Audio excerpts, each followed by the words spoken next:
11월 3일 목요일 오늘의 말씀은 창세기 42장 26절에서 38절의 말씀입니다. 그들이 곡식을 나귀에 싣고 그곳을 떠났더니 한 사람이 여관에서 나귀에게 먹이를 주려고 자루를 풀어본즉 그 돈이 자루 아귀에 있는지라. 그가 그 형제들에게 말하되 내 돈을 도로 넣었도다. 보라, 자루 속에 있도다. 이에 그들이 혼이 나서 떨며 서로 돌아보며 말하되 하나님이 어찌하여 이런 일을 우리에게 행하셨는가 하고, 그들이 가나안 땅에 돌아와 그들의 아버지 야곱에게 이르러 그들이 당한 일을 자세히 알리어 아뢰되, 그 땅의 주인인 그 사람이 엄하게 우리에게 말씀하고 우리를 그 땅에 대한 정탐꾼으로 여기기로, 우리가 그에게 이르되 우리는 확실한 자들이요 정탐꾼이 아니니이다.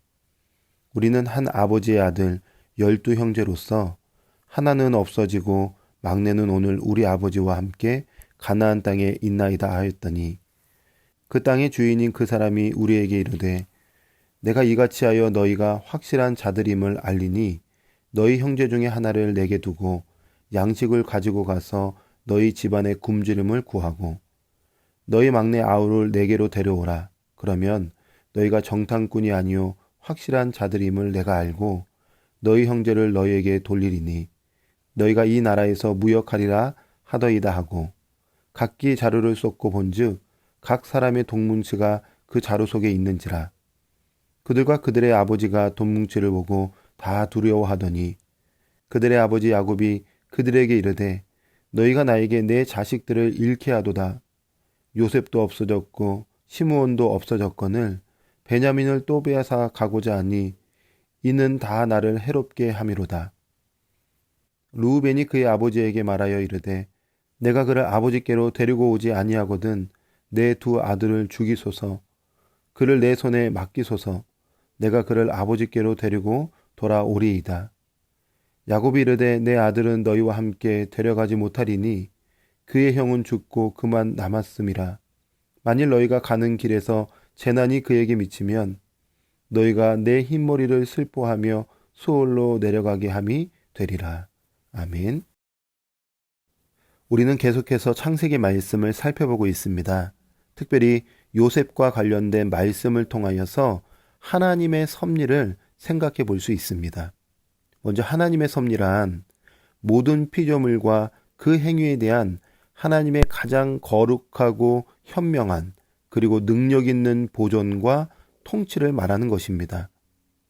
그래서 하나님의 섭리의 핵심은 보존하심과 다스리심입니다. 하나님은 반드시 그의 백성을 보존하시고 그의 생명과 그의 인생을 다스려 주시는 분이시죠. 우리가 하나님의 그 선하신 뜻을 다 알지 못할 뿐이지 하나님은 여전히 보이지 않는 손으로 우리의 인생을 붙들고 계신다는 것입니다.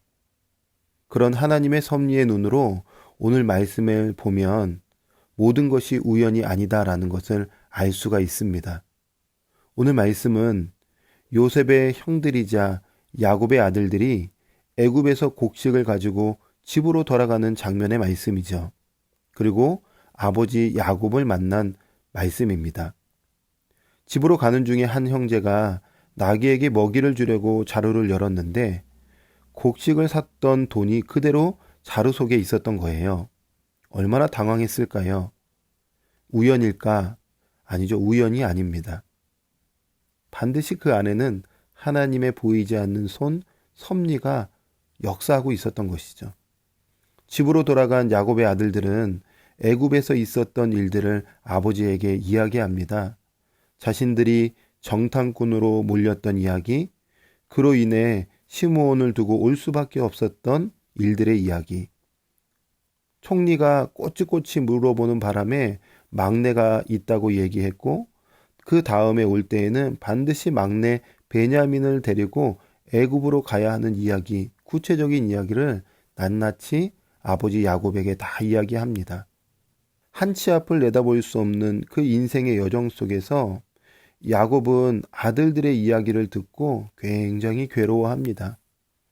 요셉을 잃었는데 시므온도 지금은 감옥에 갇혀서 어떻게 생사가 진행될지 모르는 상황이고, 이제 베냐민까지 잃을 수 있는 상황이기 때문에 야곱의 마음은 굉장히 괴로웠던 거예요. 우리는 창세기가 어떻게 끝나는지 알기 때문에 결국에 하나님께서 야곱의 인생, 그 가족들의 인생을 붙들어 주시지 다 압니다. 야곱의 인생이 어떻게 끝나는지 우리는 알고 있습니다. 그런데 오늘 본문의 시점 속에서 야곱이 현재 맞닥뜨린 상황은 절망입니다.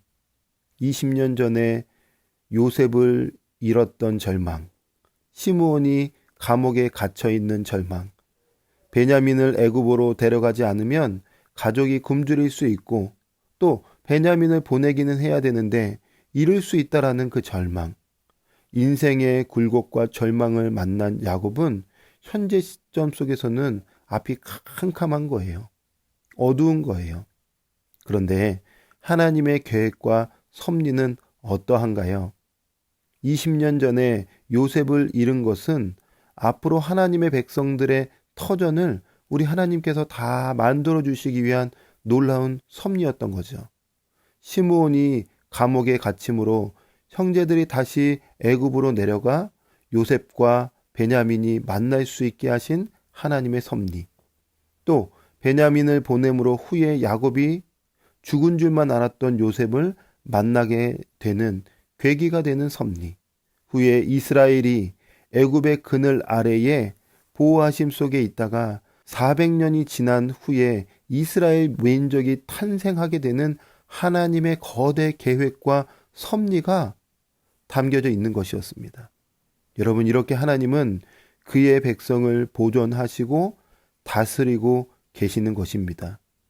그럼 고난을 만난 야곱의 미래는 어떤 미래가 되나요? 하나님의 손을 경험하는 미래가 되는 것이죠. 오늘의 말씀을 우리의 인생에 비춰볼 때에 고난 없는 인생은 없습니다. 눈물 없는 인생은 없는 것이죠. 그러나 고난과 눈물은 반드시 하나님의 크심을 깊이 경험하는 은혜와 섭리의 길이 되는 것입니다. 의정부 비전교회가 세워지는 초창기 이야기를 듣게 되었습니다. 초창기에는 참 말로 다할 수 없는 고비고비가 있었다는 것을 듣게 되었죠. 그 초창기의 어려움을 만났을 때에 17년 뒤 교회가 이렇게 하나님의 은혜 가운데 서게 되고 많은 영혼들이 모여 예배하고 또 다른 교회를 분립하는 그 은혜를 누리게 될 것을 알고 있었을까요?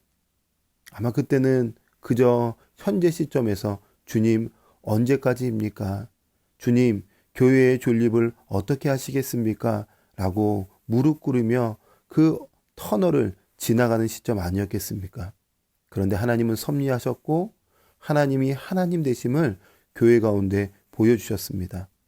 자, 그렇다면 앞으로 신자의 삶, 우리의 인생, 교회는 어떻게 될까요? 동일해요. 오늘의 말씀처럼 또 우리 의정부 비전교회에 역사하셨던 것처럼 하나님이 하나님의 되심을 멋지게 우리 인생 가운데 교회 가운데 보여주실 것입니다. 그러므로 우리의 눈은 절망의 현실이 아닌 소망의 내일을 바라봐야 할 줄 믿습니다. 믿음의 성도 여러분, 하나님은 여전히 신실하게 우리의 인생 가운데 교회 가운데 역사하고 계십니다.